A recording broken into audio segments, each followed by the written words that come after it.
What's up, guys? Hey, look, we are here with another video. This one's a little bit different. I've got Jessica with me, and we're going to be talking about our creative business and how we run that. We actually homeschool as well. And I know for a lot of us in this season, that is something that we're kind of all doing, whether you call it schooling at home or, helping out the teachers by keeping your kids at home.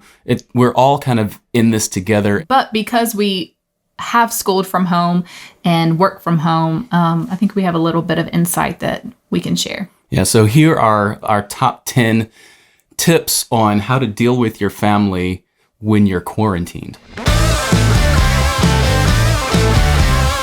Tip number 1 is start your day. I think it's important how you start your day. Those of you that have been working outside of the home for years and years, I'm sure right now, one of the benefits is that you don't have to get up at a certain time or get dressed and that sort of thing. That newness will wear off soon, and you might find that you're not as productive or not in as good of a mood. So I think it's really, really important to kind of wake up and have a clear mind and some quiet time. I make coffee like I basically monster walk to the coffee. French press, very important. It's much different than drip coffee. Yeah, it's good stuff. So, I make that and I sit down and I really enjoy having coffee. I do a gratitude journal. So I kind of write out, what I'm grateful for. My daughter and I took a walk and she rode her bike and I walked yesterday. Like, I'm grateful for that time with her. Just little things that are very specific. And I also set a couple goals. I think it's really important to understand that this is not like, this is what you have to do. Getting your day started might look different for everybody. Mm-hmm. But let's move on to the next one. It might be fun for a while to hang out in your PJs, and there are days where we still do that, where that's not as important. However, if you're working from home, when you are schooling your kids, setting up some sort of system for yourself that allows you to feel like you is important. Working from home and schooling from home, I definitely know that the days that I prepare myself better with my morning routine and then getting up and getting dressed helps me be more productive. Number 3. Can me and you have a popsicle? A popsicle? Popsicle. Oh, because you've been outside? Yeah. Oh, and it's so hot? Yeah. Oh, okay, go ahead. Close the door, please. Number 3, choose a routine and not a schedule.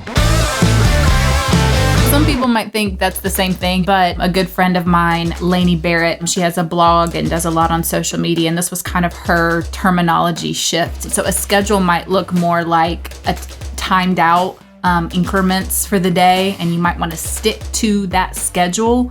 But instead of saying at 2:00 we do this and do that, just know that throughout the day, all these things need to be done. Prioritize kind of where it needs to sit and work together as a family to get those things done. Absolutely. And that leads us into tip number 4. Now, self-care is kind of a newer term that we've been implementing into our lives. It's been around for a while, and a lot of people get it confused with pampering yourself. Initially, when I heard the term and even studied the term with some ladies, it was like, oh, well, go to the spa or paint your nails or do the thing that makes you feel good. But I think self-care really is doing things that actually have more of a long-term effect on your mental health, your physical health. That might be eating healthy so that you feel good. It might also be allowing yourself a treat, exercising, like taking care of yourself. I also think self-care you can tap into, especially during this quarantine time, into things that you used to do, former like passions and things that are gifts inside of you. If you write, start that, grab that pen and paper and take some quiet time, an hour a day, and start writing. If you used to dance, take advantage of this time, this isolation period. I've seen a lot of that happening already. People are drawing, people are painting again, people are writing poems and songs and all that kind of stuff, and they're posting them up to Facebook. So leave a comment, leave a link for what you're doing, and I'd love to check those out because we're quarantined too. It's a great time killer for us. Let's move on to number 5. Delegate or share responsibilities. For a long time, you've worked outside of the home. The last year and a half, it's been a little half and half with us starting our business. And just the last 9 months has been a lot more of you being home.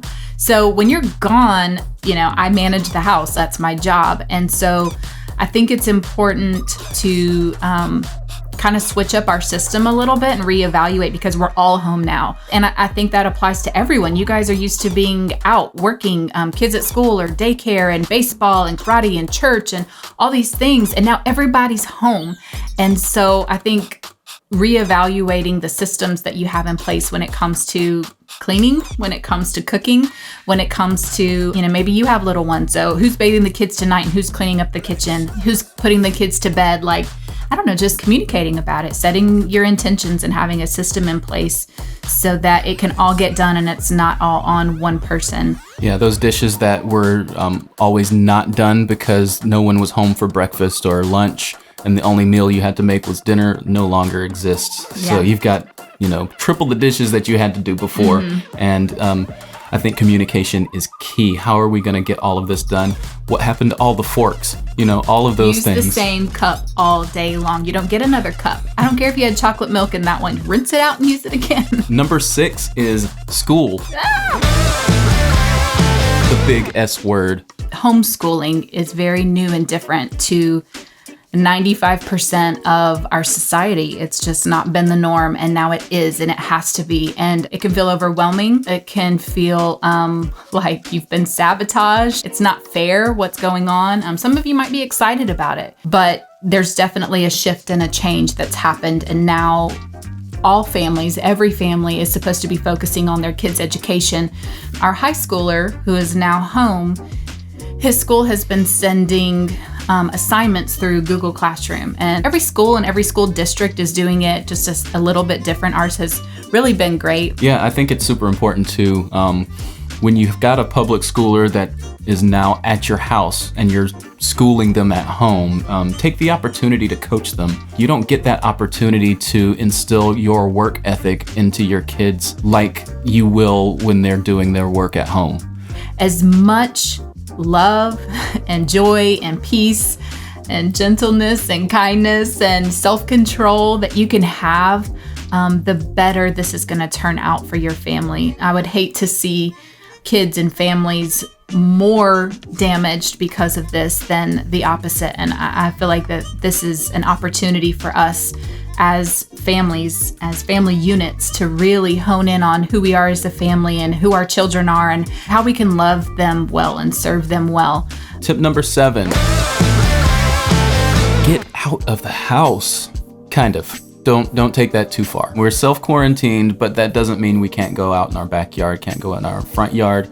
We can still go out and maybe do a walk around the block. Mm-hmm. I just think it's important for mental health. I mean, maybe that's very obvious, but some people can handle this in kind of a negative way. It can creep up on you and you've locked yourself in the house for a week and you're not okay. You're not doing good mentally and emotionally and physically. Yeah, get outside of your house, get some sun, get some physical activity, even if it's just a little bit. It always creates those endorphins. And when I get back into the house, it gives me a fresh perspective and it's like a fresh start. So number 8, this is a big one for people who are married or in a relationship and they're not used to being home all the time 24/7 with your significant other and with your kids too. Your kids can drive you crazy. We love them, but they can drive you crazy. And that is number 7, deal Number with 8 is dealing with conflict.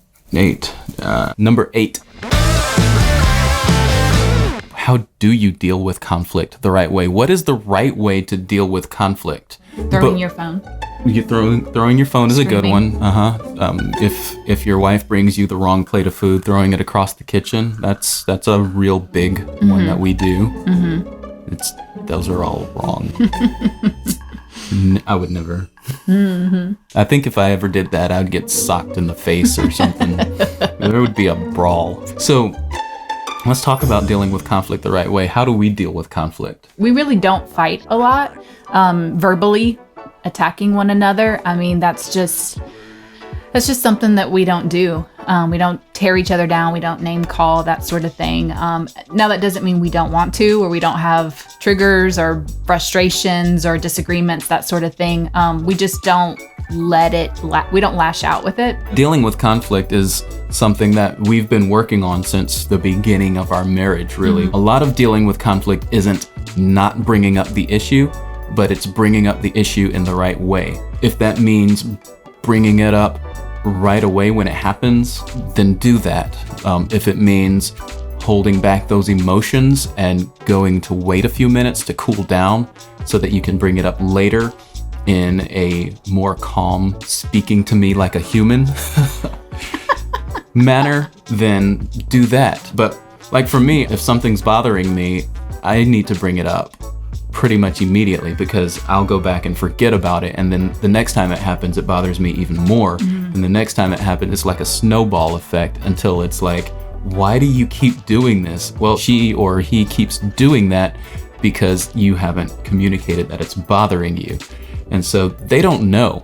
But for her, since she's the more emotional one, a lot of times she'll have to just be like, no, it's okay, so that we're not yelling about it, especially not yelling about it in front of the kids. The adults set the tone for the entire house. If the parents are stressed, the kids are going to be stressed. If the parents are yelling, that's what the kids are going to be doing. And with your kids home, you're going to see that even more. It's going to be a direct reflect. It's a mirror image of yourself and how you act, how you talk, how you speak.